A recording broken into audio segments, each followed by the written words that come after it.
Estamos começando mais um programa Luz para os Meus Passos. Que alegria ter você aqui conosco, assistindo pela TV Canção Nova. E você que nos acompanha pelo meu canal do YouTube, Frei Gilson Barra São do Monte, canal do YouTube de Dom José Francisco Falcão. Seja muito bem-vindo. Aqui é um programa onde você vai aprender sobre a Palavra de Deus, onde Deus vai falar muito forte ao seu coração. Não tem como entender que a gente só vai estudar, não é um estudo somente. É Deus falando conosco. Este programa é Deus falando com você. Esse programa é Deus orientando a sua vida. Este programa é Deus iluminando seus passos, o seu caminho. Seja muito bem-vindo. E olha, chegamos neste programa a um ponto importantíssimo. Esse programa tem pouco tempo que começou na TV Canção Nova e já tem sido uma bênção. Muita gente acompanhando, tanto todo domingo à noite na Canção Nova, ou depois através do canal do YouTube. Já é um sucesso esse programa. E começamos com uma introdução. E essa introdução acaba hoje. Então olha que bênção. Chegamos a este ponto onde fizemos um longo caminho de introdução a toda a Sagrada Escritura, para que você e eu tenhamos base para entender melhor o Antigo Testamento. Lembrando que este programa, o foco central é o Antigo Testamento. Obviamente, não tem como ler o Antigo Testamento sem a luz do Novo. Por isso que a gente acaba estudando toda a Sagrada Escritura. Mas hoje, então, acabamos essa introdução. Eu já aviso para você que nós vamos iniciar uma série de programas falando sobre pecado original. Num dos programas foi isso que Deus inspirou. E fico feliz porque é algo que está lá no início do Gênesis, o pecado original. Então a gente vai na origem, a gente vai no princípio de tudo ali que atingiu o ser humano. Então prepare-se, hoje mesmo a gente começa.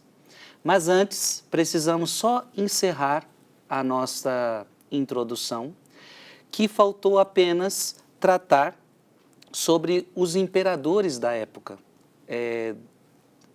Porque vimos nos programas passados o quadro cronológico do Antigo Testamento e do Novo Testamento. Então falta só mais um pouquinho. A gente vai então terminar agora, neste primeiro bloco, a introdução de toda a Sagrada Escritura e depois seguimos para o pecado original. Seja bem-vindo, pega a sua Bíblia, pega as suas anotações. O programa de hoje vai ser bom demais. Mas antes de tudo, quero acolher desde já Dom José Falcão, que está conosco. Sua bênção.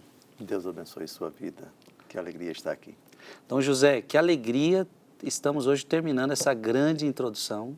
E nos programas passados, o senhor o senhor nos ajudou com esse quadro cronológico a entender mais ou menos o Antigo Testamento ali, desde o livro do Gênesis até chegar a Jesus Cristo. E depois o Senhor também já nos ajudou ali os 100 anos da era cristã depois de Cristo. E ficou de a gente tratar dos imperadores romanos do primeiro século da era cristã e os 4 imperadores. Gostaria, então, de dar a palavra ao Senhor para que o Senhor termine essa grande introdução. E o porquê que esses imperadores são importantes a gente entender o papel deles aqui. A revelação cristã, ela que tem origem na Antiga Aliança, já vimos fizemos esses cursos histórico e bíblico também, é uma revelação na história. E a história, ela é feita de personagens que integram o mundo bíblico. E dentre esses personagens nós temos personagens do povo hebreu, Antigo Testamento, e temos obrigatoriamente a presença de personagens que não são do mundo hebreu, do mundo hebraico.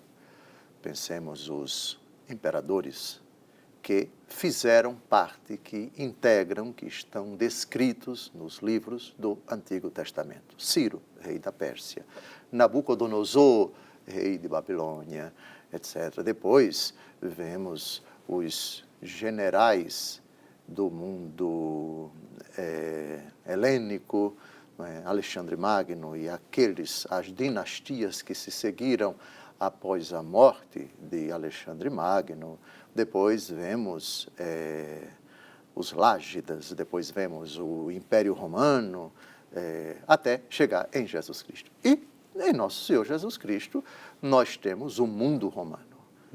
A Terra Santa era província do Império Romano. E o Império Romano tinha como imperador aquela maior autoridade que residia em Roma. E assim foi até a morte do último dos apóstolos, São João. Porque eu achei conveniente a gente citar esses imperadores. Porque, primeiro, é muito importante porque foi graças à decisão dele que São José teve que sair de Nazaré da Galileia para Belém, para o recenseamento. Texto que aparece explicitamente nos evangelhos da infância, São Lucas, sobretudo, São Lucas e São Mateus. Temos também, no final da era cristã, da era apostólica, um imperador que não é citado, mas nós sabemos que foi decisão dele, de perseguir os cristãos, ocasião em que São João teve que fugir para a ilha de Patmos, da sua diocese a Éfeso. Então, isso aconteceu no pontificado, no governo de Domiciano. E um pouco antes, no contexto da perseguição, pelo menos dizem os historiadores, pontual, apenas na cidade de Roma, os cristãos daquela cidade foram perseguidos. E naquele contexto morreram São Pedro e São Paulo. Nero. O imperador Nero. Então, eu acho importante que a gente veja, desde o nascimento de Jesus até a morte do último apóstolo, quais imperadores governaram Roma. Porque nesse período nós temos nascimento de Jesus, sua morte, ressurreição, a ação da igreja, a conversão de São Paulo, as perseguições, as viagens missionárias de São Paulo. São Paulo é preso. O final dos Atos dos Apóstolos, capítulos 27 e 28, São Paulo vai para Roma. Ele pede em Cesareia Marítima para ser levado para Roma porque quer ser julgado pelo imperador. Termina assim. É o primeiro exílio dele em Roma. O segundo aqui é doloroso, o contexto da segunda a Timóteo. Então, situar a igreja no mundo romano é importante. Para que a gente diga, não, São Paulo, quem era o imperador em Roma? Fulano. As decisões do império, sempre elas repercutem nas províncias, não é? Porque os governadores, os tetrarcas, eles cumprem as ordens dos imperadores. Por isso que eu achei importante. Vamos lá? Vamos. Bem, nós temos do ano 27 a.C. até o ano 68 depois de Cristo, o quê? Nós temos uma dinastia Júlio-Claudiana. Por que se chama assim? Júlio por causa de Júlio César. Que é o imperador que governa Roma quando Jesus nasce. O que é uma dinastia? De pai para filho. Quando chegamos no ano 68, a gente vai ver que é um caos na cidade de Roma. A disputa pelo poder leva Roma a viver uma instabilidade política tremenda. É o ano dos 4 imperadores. Um assume, depois o outro vai e manda matar, ou ele mesmo mata, depois vem o outro e vem o golpe de Estado e assim por diante. No único ano, tivemos 4 imperadores. Nossa. Sim, a gente vai ver isso. Antigo, essa realidade é antiga. É verdade. Não é um privilégio, entre aspas, do Império Romano, não. Isso acontece em todos os impérios, essa disputa, essas intrigas palacianas. É verdade. Aí depois nós tivemos uma relativa estabilidade quando Vespasiano instaura uma dinastia. Aí, de novo, volta de pai para filho, de filho para neto, de neto para... ou de primo, de sobrinho, enfim, de filho adotivo e assim por diante. Então, vamos lá. Vamos. O primeiro imperador, aquele durante cujo pontificado, governo, nasce Jesus Cristo, é Augusto. Nome em latim, Gaius Iulius Caesar Octavianus Augustus. sobrinho neto e filho adotivo de Júlio César. Lembra de Júlio César que casou com Cleópatra? Não é? A imperatriz do Egito? Pois bem, esse é o primeiro da era cristã. Depois, Tibério. Sim, Augusto, ele governou o Império Romano do ano 27 a.C. a 14 depois de Cristo. Então, quando ele morreu, Jesus era um adolescente. Depois, do ano 14 ao ano 37, Tibério. Seu nome completo em latim, Tiberius Caesar Divi Augusti Filius Augustus. É um enteado, ex-genro e filho adotivo de Augusto. Está tudo em família. Então, quando Nosso Senhor morreu e ressuscitou, Tibério governava o império. Pentecostes também. Depois dos primeiros anos da história da igreja, após a efusão do Espírito Santo. Então, aqui o Tibério, quando Jesus morreu. E quem é, só para o pessoal entender, por exemplo, Jesus conversa com Pilatos. E quem é Pilatos nessa história? Bem, Pilatos era o governador. É governador. Governador da província da Terra Santa, sim. Entendi. Governador da Judéia, sim. Então, acima dele era o Tibério. Sim, os governadores, agora Vossa Reverendíssima me pegou, se acima do governador tem alguma outra autoridade antes do imperador. Me parece, aqui eu não tenho certeza, que os governadores eram nomeados pelo próprio imperador, sim. Mas eu não posso responder com...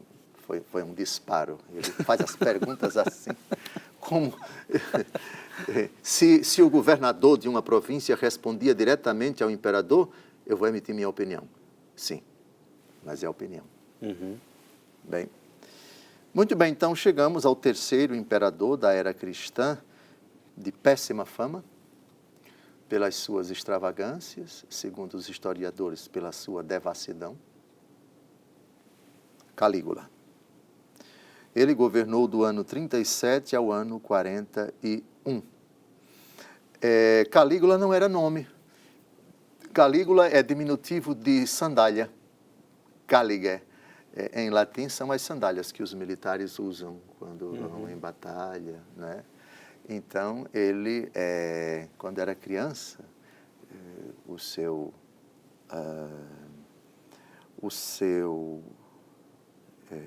pai, chamado Germânicos, o levava para brincar entre os militares e ele vestia aquelas roupas de militar, né? E usava as sandalinhas. Calígula, caliga, ou caliga no plural, são sandálias. Sandálias. Calígula é sandalinha. É um apelido, mas na verdade o nome dele era Gaius Iulius Caesar Augustus Germanicus, sobrinho neto e herdeiro adotivo de Tibério, bisneto de Augusto. Aqui também dá para entender que a língua oficial era o latim? Sim, do Império Romano, sim. Ainda que se falasse em várias partes do Império o grego e especificamente na Terra Santa o hebraico e o aramaico. Tanto é que foi determinado que Herodes ou Pôncio Pilatos, agora estou em dúvida, colocar os letreiros nessas três línguas. Jesus Nazareno, rei dos judeus. Sim, mas a língua oficial do Império Romano era o latim. Sim. Bem, Calígula. Então, Calígula, veja, governou pouco tempo.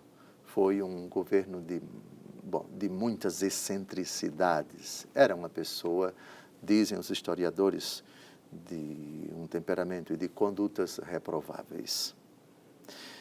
Depois da morte de Calígula, vem Cláudio. Governa o império do ano 41 a 54. Tiberius Claudius Caesar Augustus Germanicus, tio de Calígula e sobrinho neto de Augusto. Tudo família, né? Tudo família. Depois, aí sim, dentre todos esses, aparece agora essa figura terrível que determinou a primeira perseguição aos cristãos. Muito se escreveu a respeito do incêndio de Roma durante o seu governo.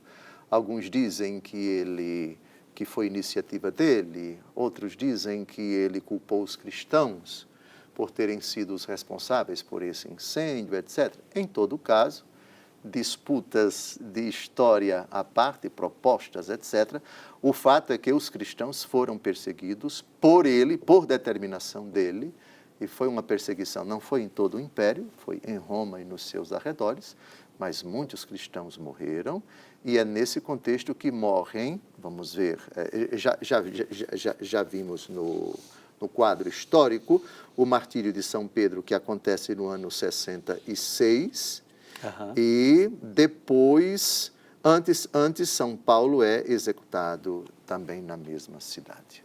Então, sobre o domínio de Nero, morre São Pedro e São Paulo. São Pedro e São Paulo, exatamente. Sim. Depois...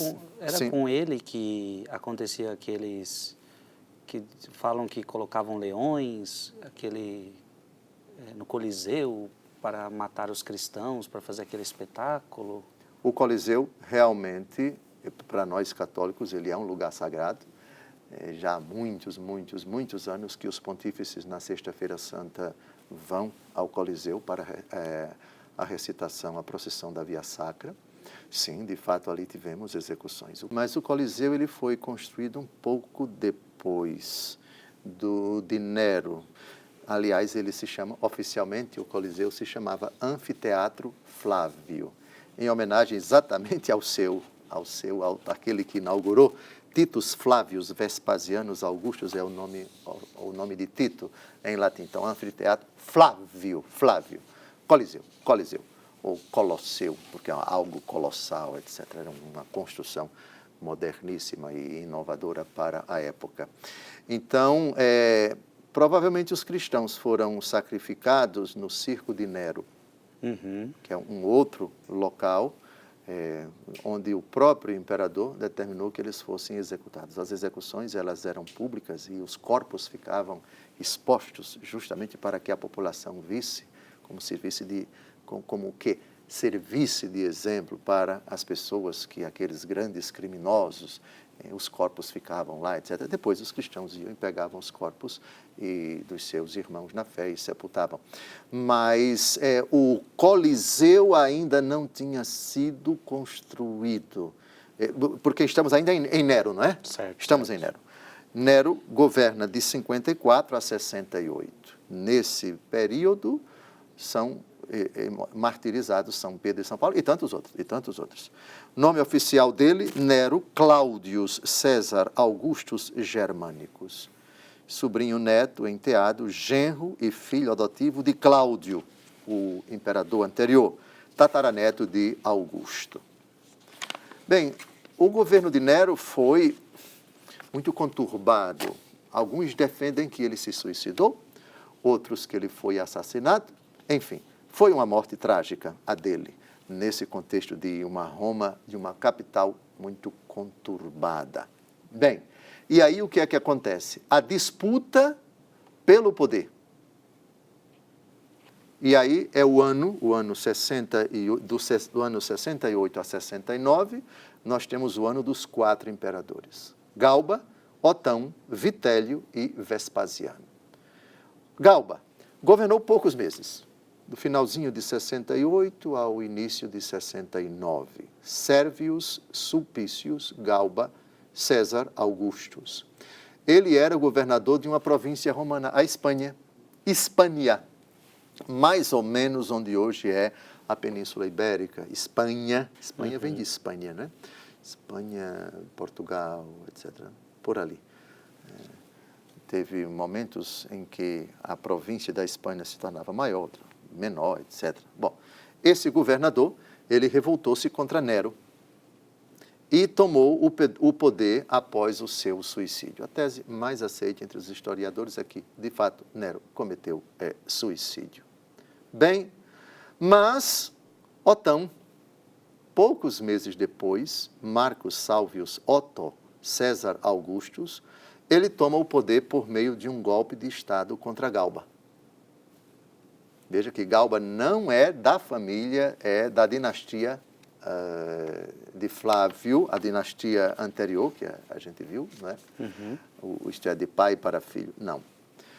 E depois, poucos meses depois de Otão ter dado um golpe de Estado, vem Vitélio, Aulus Vitélius Germanicus Augustus, governador da Germânia. Germânia, Alemanha, aquela região da Alemanha, mas não é a Alemanha de hoje, era uma região bem mais ampla. Ele toma o poder em oposição a Galba e a Otão. Aí chega, poucos meses depois, Vespasiano. Vespasiano se chamava Titus Flavius Vespasianus César Augustus. E aí sim, ele vai fundar a dinastia. Agora todos os imperadores romanos vão ser da minha família. E acabou sendo, pelo menos até mais para a frente. É a dinastia Flaviana. Por quê? Porque o nome dele é Flávius, Titus Flávius. Ele governa de 69 a 79. Veja, durante esse período, o que é que nós temos aqui no ano 70? Nós temos a decisão dele de mandar para Jerusalém, o seu próprio filho como general para abafar uma rebelião dos judeus. Dias virão em que não ficará pedra sobre pedra. Lembra dessa profecia de Jesus? Os exércitos romanos, várias legiões lideradas por Tito, vão a Jerusalém. E lá o templo é destruído. E se cumpre a profecia de nosso Senhor. Por isso, Vespasiano, em Roma, partiu dele a decisão de mandar o próprio filho, Tito, que com a morte dele vai se tornar imperador. Titus Flavius Vespasianus Augustus, filho de Vespasiano. Titus, o general, na época era general. Depois, o general que invadiu a cidade, destruiu o templo e provocou um massacre, e os que escaparam foram para a diáspora, foi o general Tito, filho de Vespasiano. Com a morte de Vespasiano em 79, isso aconteceu no ano 70. Tito vai se tornar imperador. De 79 a 81, pouco tempo. E aí, o último imperador, pelo menos até a morte de São João, nós temos Domiciano. Domiciano, aí sim, essa foi a grande perseguição movida pelo Império Romano contra os cristãos em todo o Império. Aí chegamos na época de São João fugindo para a ilha de Patmos, quando ele teve as visões que redundaram no Apocalipse. Domiciano governou o Império Romano de 81 a 95, Titus Flavius Domicianus Augustus, irmão de Tito e filho de Vespasiano. Eu achei importante citar essas figuras, porque, quer queira, quer não, muitos dos acontecimentos da igreja no primeiro século, desde o nascimento de Jesus até a morte de São João, têm relação com o Império Romano. Sim. E é interessante, Dom José, ver como a igreja ela caminhou mesmo apesar desses imperadores, que o senhor citou vários imperadores muito ruins. Foi. E mesmo assim a igreja caminhou, a igreja não afundou. Vemos também que uma coisa é o poder humano do mundo, a igreja não estava atrelada a isto. Então, para terminar esse bloco, o senhor podia dar essa palavra de que a igreja subsiste mesmo com governos que não estão favoráveis ou não incentivam ou não ajudam. Vemos aqui que a igreja continuou e era o período, podemos dizer, o mais forte da igreja de Cristo, era essa época que estava nascendo. Dentre muitas frases de nosso Senhor Jesus Cristo sobre esse argumento importante, eu evocaria o último versículo do capítulo 16 do Evangelho segundo João. A palavra é tribulação. João 16, 33. O apóstolo Paulo, na carta aos Romanos, fala que a criação geme dores de parto. Uma expressão que não se aplica só aos homens, mas a toda a criação, aguardando a manifestação gloriosa do Senhor. A igreja, essa é a temática de todo o livro do Apocalipse. A igreja atravessa a história com os seus tormentos, com suas dores, com suas aflições, os seus filhos todos sujeitos a essas intempéries, a essas perseguições, não é? João 16, 33. Referi-vos estas coisas para que tenhais paz em mim. No mundo havereis de ter aflições. Coragem, eu venci o mundo. As aflições, elas são de toda a natureza, de ordem física, de ordem psicológica, mas também de ordem sociológica, de ordem política. A igreja está no mundo e ela é sujeita às autoridades. Dai a César o que é de César, a Deus o que é de Deus. Os conflitos que a gente percebe do Império Romano contra a igreja, das autoridades religiosas do mundo judaico contra a igreja, etc. Todas essas realidades mudam os personagens, mudam as instituições, mas os contextos, mas essencialmente nós temos essa luta entre o poder das trevas, que utiliza-se muitas vezes das instituições, das pessoas para perseguir a igreja. Então, coragem, eu venci o mundo. Vamos ficar com essa palavra. Meu querido, aqui nós terminamos essa grande introdução sobre a Sagrada Escritura. Muito feliz por isso, você que nos acompanha desde o início, você que chegou no meio do caminho. Próximo bloco, então é só um intervalinho, a gente vai começar a nossa primeira série neste programa, nosso primeiro bloco de temática, e a primeira temática é pecado original.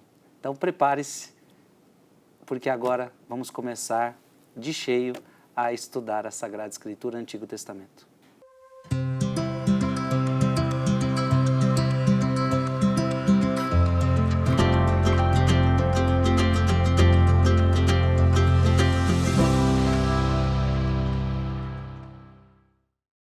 Estamos de volta ao programa Luz para os Meus Passos. É uma alegria imensa ter você aqui conosco. E olha, vamos começar a nossa primeira série aqui de estudo. Então, lembrando que a gente sempre vai determinar uma temática e vamos fazer vários programas sobre essa temática. Começamos com esta, pecado original. Vamos começar desse pecado das origens. E eu tenho muitas dúvidas, eu tenho certeza que este programa para mim vai ser maravilhoso. Eu tenho certeza que para você, poder tirar nossas dúvidas aqui com a Sagrada Escritura, Catecismo da Igreja Católica, com a ajuda e auxílio de Dom José Falcão. Vai ser espetacular. Meu irmão e minha irmã, avisa todo mundo de que este programa está imperdível. Ou seja, vale a pena você estar aqui para aprofundar sua fé. Vamos tratar desse assunto agora tão importante, porque o pecado original trouxe consequências gravíssimas para a humanidade e talvez muitas coisas que a gente vive hoje, no mundo de hoje, tem explicação aí. Eu creio que vamos aprender muitas coisas. Vou fazer perguntas sempre em seu nome aqui para Dom José Falcão. Dom José, eu estou muito feliz porque terminamos a introdução, foi um grande caminho, obrigado, foi maravilhoso, deu muitas bases para a gente. E agora entrar nessa série sobre pecado original, que não sabemos quando vai acabar, isso não nos importa, o importante é que o senhor está disposto a gente a aprofundar mesmo. Eu começo, Dom José, citando Romanos capítulo 5, versículo 12. Eu gostaria que você pegasse a sua Bíblia, Romanos capítulo 5, versículo 12. Por isso, como por um só homem entrou o pecado no mundo, e pelo pecado a morte. Então veja, primeira informação, que o pecado entrou no mundo por um só homem. E pelo pecado a morte, assim a morte passou a todo o gênero humano. Ou seja, Deus havia dito para Adão e Eva, não comam desse fruto porque vocês vão morrer. Só que essa morte, pelo texto aqui, não ficou só neles. Passou para todo o gênero humano porque todos pecaram.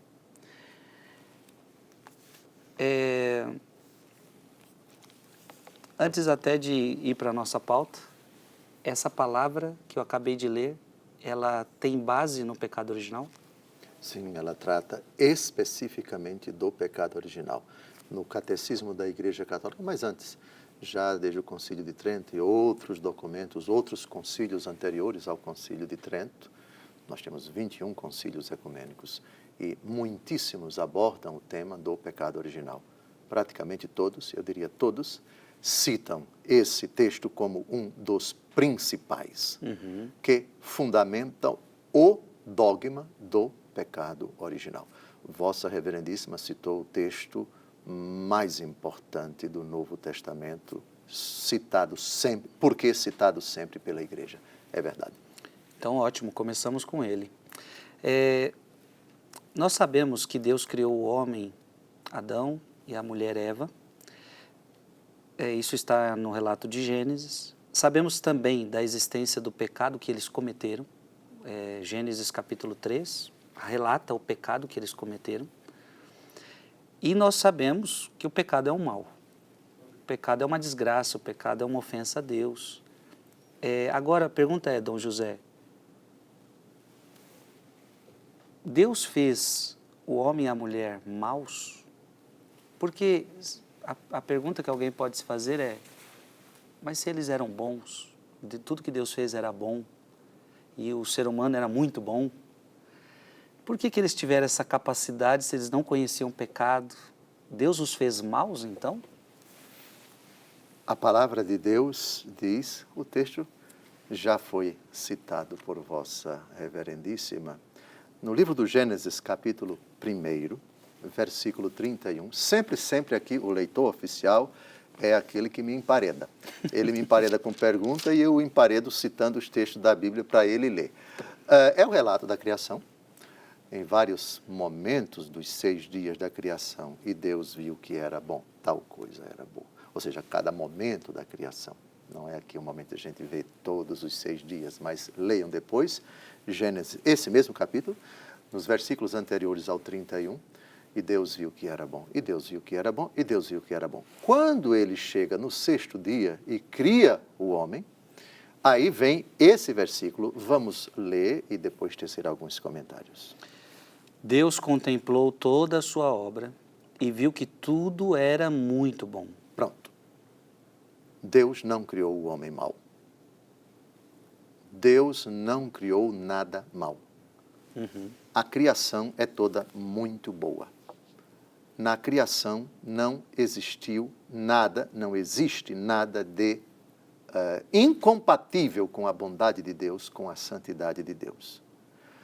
Toda a questão, toda a discussão a respeito do pecado original deve ser situada naquela expressão, façamos o homem à nossa imagem e semelhança, o que é uma coisa boa.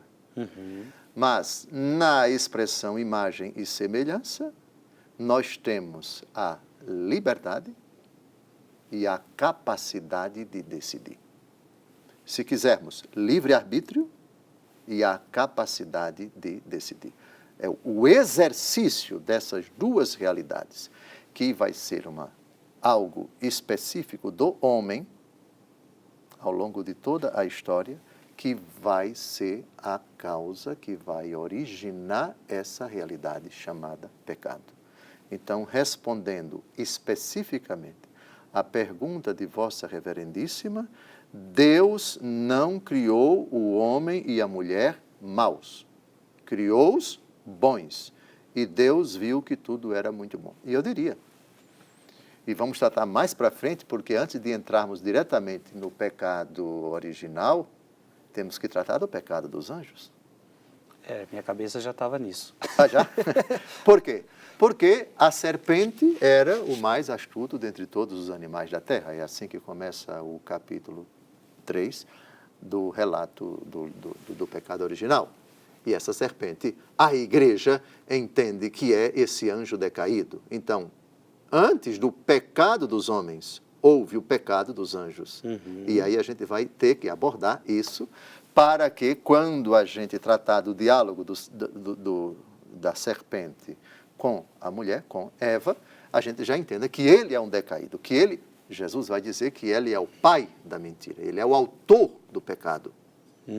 Ele já havia pecado antes. Então temos que tratar o assunto do pecado original, o pecado das origens do homem, temos que tratar do pecado da origem, o pecado que, primeiro, dos anjos, de Satã e dos seus subordinados. É um assunto que puxa outro, temos que tratar. É um assunto puxa outro. Mas o senhor falou uma frase tão que é importante a gente notar. O demônio é autor do pecado, né? É verdade. Olha que interessante, porque É verdade. o senhor está falando que Deus é o autor de coisas boas. Sim. E se há algum mal, Deus não é o autor disso. Perfeito, perfeitamente, exatamente. Então Deus contemplou toda a sua obra e viu que era muito bom. Tudo muito bom. Não existe imperfeição moral nas criaturas dotadas da capacidade de entender e de decidir. Mas a capacidade de entender e de decidir não é própria apenas do homem, mas também dos anjos. Só com uma diferença. Deus não disse, façamos os anjos à nossa imagem e semelhança. Façamos o homem à nossa imagem e semelhança. Mais para frente, me lembre de perguntar, o diabo tem inveja dos homens? O diabo tem raiva dos homens, tem ódio dos homens? Claro que tem raiva, claro que tem. Mas inveja? Tem inveja sim. Mas por quê? Aí a gente vai chegar a essa frase bem simples do Senhor Deus, façamos o homem à nossa imagem e semelhança.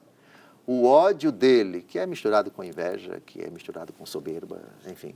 E a gente vai tratar a distinção entre soberba e inveja, qual foi o pecado, o pecado primeiro de Satanás, foi inveja ou foi soberba? Ou foi o primeiro um e depois seguiu-se o outro, ou os dois juntos. Isso vai ser muito importante, mas a gente vai sondar, vai refletir sobre essa realidade. Se para nós o pecado original é um mistério, e que mistério? E o dos anjos? É um mistério tremendo esse, mas temos que tratar. Porque senão o tema do pecado original não vai ficar bem compreendido. Porque para entendermos uma decisão de pessoas de carne e osso, temos que entender como é que um anjo, espírito puro, consegue se rebelar contra Deus. E depois, se Deus os fez bons, qual foi o momento em que eles pecaram? Foi na hora em que Deus os criou? Ou demorou quanto tempo? Ou foi logo depois? E se eles pecaram assim que foram criados, então Deus teria criado os anjos maus? Sim ou não? Ou se eles passaram um certo tempo para depois pecar, então eles viveram na santidade e somente depois é que pecaram? Depois. Em que consistiu a prova? Qual foi o motivo dessa rebelião? Tudo isso a gente precisa tratar. E já que ele trata dos assuntos, me coloca nos abacaxis, aí um abacaxi vai aparecendo outro abacaxi e a gente vai ter que descascar. Descascar, porque é a vida, é a vida. Muito bom. Dom José, quando o senhor fala que o homem era bom, fomos criados à imagem e semelhança de Deus, já li em muitos livros falando do Adão e Eva com os dons preternaturais. Vamos tratar disso. Vai ter isso? Vai, sim. Tá, então... Deixe-me ver... Vamos deixar mais para frente. Sim. Vai ser a quarta pergunta que Vossa Reverendíssima... Eu estou aqui com a pauta somente indica temas. Ele já sabe dos temas, mas a resposta é o que tenho que me virar. Essa vai ser a quarta pergunta dele. Eu só queria, desdobrando essa primeira pergunta dele, se Deus fez o homem e a mulher maus, eu já respondi essencialmente, eu queria evocar o parágrafo 374 do Catecismo da Igreja Católica, porque ele diz, numa forma muito mais solene do que aquela que eu disse, o homem não somente foi criado bom, mas Deus deu a ele uma condição privilegiadíssima no momento em que ele foi criado juntamente com sua companheira. Catecismo da Igreja Católica, parágrafo 374. O primeiro homem não só foi criado bom, mas também foi constituído em tal amizade com seu Criador e em tal harmonia consigo mesmo e com a criação, que só serão superadas pela glória da nova criação em Cristo. Aqui nós temos várias coisas. A primeira coisa, o homem foi criado bom. Sim. Qualquer criatura foi criada boa, inclusive os anjos maus. Não vamos tratar dos anjos decaídos agora, vai ser mais para frente. Criado bom. Depois, amizade com o seu Criador. A amizade com Deus, nós chamamos hoje, em teologia, linguagem técnica atual, estado de graça. O que é o estado de graça? Amizade com Deus. Estou em paz com Deus. E depois, a harmonia. Harmonia consigo, com a criação e com o próprio Deus. Harmonia significa, eu estou em paz, não estou lutando, não estou litigando. Lembra quando, e mais para frente a gente vai ver depois do pecado, as consequências do pecado, o drama interior, de que fala o apóstolo Paulo na carta aos Romanos, capítulo 7, lembra disso? Existe uma luta interior dentro de mim, eu conheço o bem que quero e faço o mal que não quero. Querer o bem está ao meu alcance, fazê-lo não. Quem me libertará deste corpo de morte? Lembra disso? Sim. Isso aí é a desarmonia dentro do homem. Vamos chamá-la, é São João quem chama, na sua primeira carta, de concupiscência. O apetite, a inclinação para o pecado. Essa realidade não existia antes do pecado. O homem vivia em harmonia consigo. Depois, harmonia com sua companheira. Uma das consequências do pecado é exatamente essa. A mulher vai se inclinar contra você, não é? Você vai subjugá-la, não é? A subjugação do homem, o homem vai dominar a mulher. A relação entre os dois é tensa. Aliás, já no momento em que o Senhor Deus pergunta a Adão por que ele comeu o fruto, sabe o que ele faz? Bota a culpa na companheira. Foi a mulher que o Senhor me deu. Olha o mau caráter. Não assume a culpa e ainda insinua que Deus é o culpado. Isto é, esse traste que o Senhor me deu aqui, se não fosse ela, não tinha comido. Ele não falou traste, por favor, aqui é por minha conta. Mas ao dizer, depois a gente vai ver o relato, ele bota a culpa na mulher. Ele não assume suas responsabilidades. Isto é, os dois se desentendem. E a mulher, quando ela é instada, ela diz, foi a serpente. Ou seja, Adão não assume a culpa, bota a culpa na mulher, a mulher não assume a culpa, bota a culpa na serpente. O desentendimento, a desarmonia. Então, desarmonia, falta de harmonia do homem dentro de si, os desejos do espírito e os desejos da carne. Isso é consequência do pecado. Antes do pecado, não tinha. Atrito entre o homem e a mulher. Antes do pecado não tinha. Aliás, o homem, quando a mulher desperta, Adão diz, a primeira declaração de amor, esta sim, é osso dos meus ossos, é carne da minha carne. Ela se chamará mulher porque veio do homem.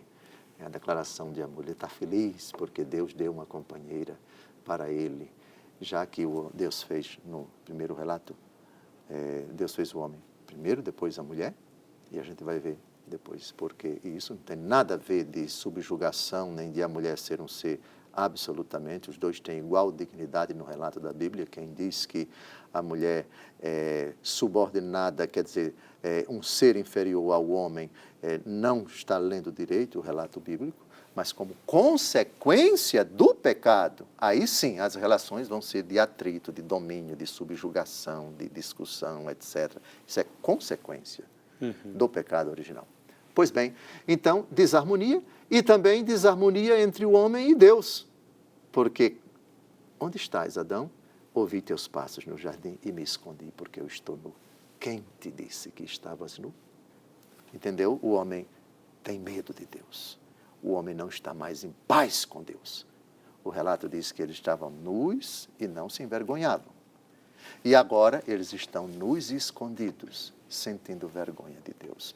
Então, a desarmonia é um efeito do pecado. Antes do pecado, nós temos amizade com Deus e harmonia.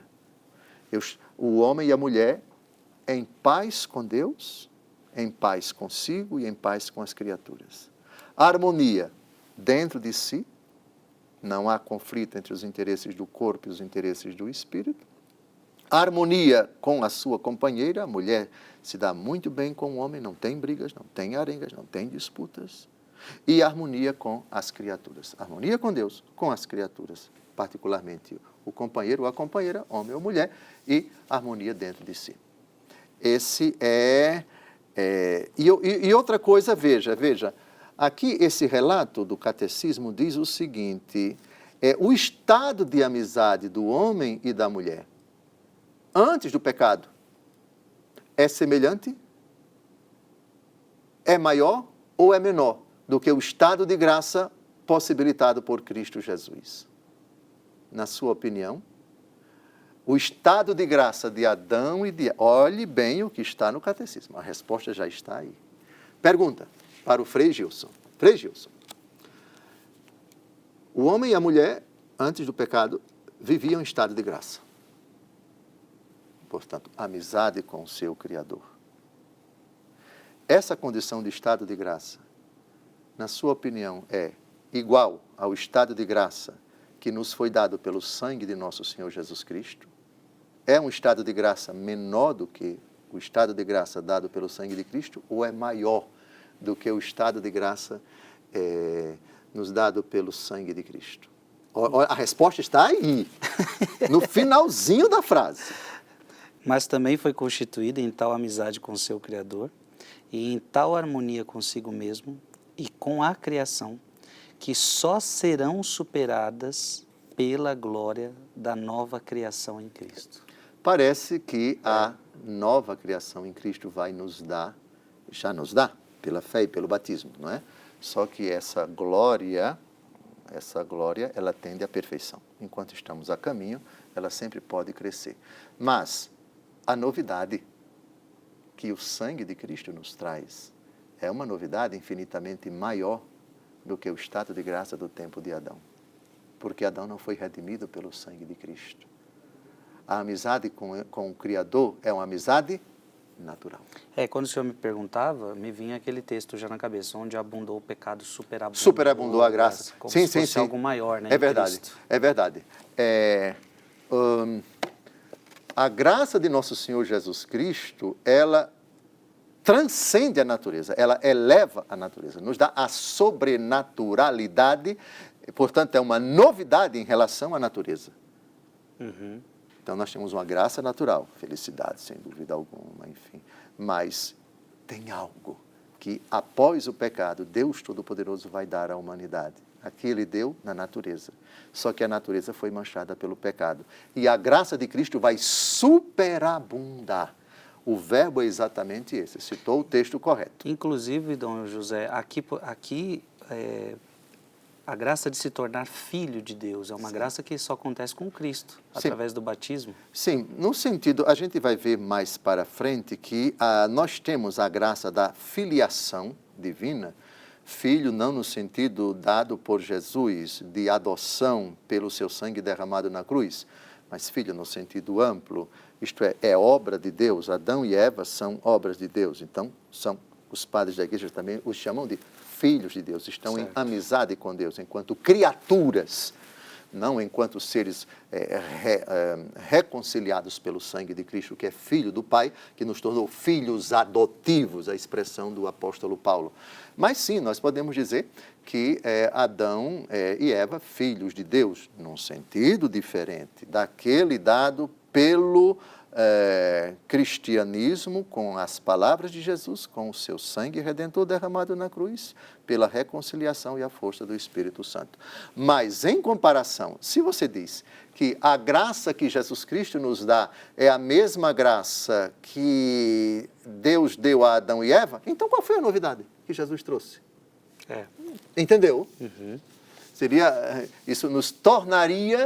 Isso nos tornaria parecidos com aqueles que defendem a mentalidade dos fariseus. Se vocês não se circuncidarem, Peraí, se Cristo não trouxe uma novidade, então tem que continuar a circuncisão, então Cristo morreu em vão?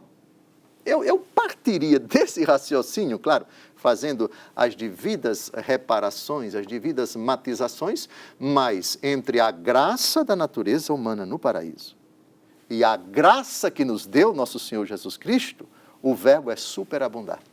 Sim. Abundou a graça no paraíso. Em Cristo, superabundou a graça. Temos uma novidade. Atenção, superada pela glória da nova criação em Cristo. Ou seja, o paraíso, no céu, não vai ser um paraíso igual ao paraíso do tempo de Adão e Eva antes do pecado. Epa, que é isso? entre esse paraíso e o paraíso celeste, nós temos uma realidade: o sangue de Jesus, a reconciliação da humanidade em Cristo, a recapitulação de todas as coisas. Aqui a humanidade ela é elevada a um grau inimaginável de santidade, de graça, de beleza, de pureza, pelo sangue de Cristo. Portanto, Adão não teve esse privilégio. Mas, se está no céu, foi salvo em previsão dos méritos de Cristo. Eu gostaria de fazer mais perguntas, mas o programa está acabando. Temos 3 minutos e meio. Temos 3 minutos. Eu quero já deixar o gostinho então para o próximo. Porque quando o Senhor me fala sobre Deus criou o homem bom, me veio 2 textos que eu gostaria de começar o programa que nós vamos ter no próximo com ele. Porque me veio assim, Deus criou o homem bom, como o Senhor citou no catecismo, e aí me veio o texto de Efésios capítulo 1, versículo 4. Nos escolheu nele, antes da criação do mundo, para sermos santos e irrepreensíveis diante dos seus olhos. Então é como se o texto falasse, fomos criados em Cristo. É verdade. Então como ser ruim a criação se fomos criados em Cristo? E logo depois me veio aquele texto de Colossenses, se eu não me engano, capítulo 1, versículo 15, deve ser isto, deixa eu ver. Ele é a imagem de Deus invisível, primogênito de toda a criação. Versículo 16. Nele todas as coisas foram criadas, as coisas nos céus, na terra, as criaturas visíveis e invisíveis. Ou seja, como ser ruim a criação se fomos criados nele, né? Então eu queria começar o programa que vem nessa dinâmica. Mas, Dom José, para encerrar, veja, você que está aqui conosco, que beleza vai ser este nosso programa, essa nossa nova temporada. A gente tratar do pecado original, veja que vai respondendo muitas das nossas questões. Também é natural, vai trazendo novas perguntas, vai trazendo questionamentos. Eu sei que você já tem vários questionamentos, mas calma, com calma a gente vai respondendo pouco a pouco cada questionamento. Eu preparei umas 40 perguntas para Dom José Falcão sem ver a pauta ainda. Então eu sei que a partir do momento que a gente vai seguindo a pauta, com muita calma, a gente vai respondendo, e já me respondeu algumas, né? Então, eu tenho certeza que este programa será maravilhoso. Fica com essa mensagem hoje. Deus fez tudo bom. Deus não pode ser o autor do mal, Deus não pode ser o autor do pecado. Deus fez tudo bom. E nós vamos entender de onde surgiu esse mal. Programas que virão vão nos esclarecer isso. De onde surgiu esse mal? Quem é o autor do mal? Por que este mal apareceu no mundo? A gente vai chegar a todas essas respostas. Que Deus abençoe você, que Deus abençoe sua família. Eu quero convidar você a lembrar que este programa está disponível no canal do YouTube para que você possa compartilhar, tá bom? Então está no meu canal do YouTube, Frei Gilson /Som do Monte, e está no canal do YouTube de Dom José Francisco Falcão. Também tenho colocado no Spotify, podcast oficial Frei Gilson. Você ali consegue escutar. Muita gente gosta de ouvir no Spotify, às vezes fazendo uma outra coisa, ouvindo no Spotify. Também o programa está lá para você. Tá bom? Deus abençoe. Vamos pedir a bênção de Deus e nos encontramos na próxima semana. Abençoe-vos Deus Todo-Poderoso, Pai e Filho e Espírito Santo. Amém. Amém.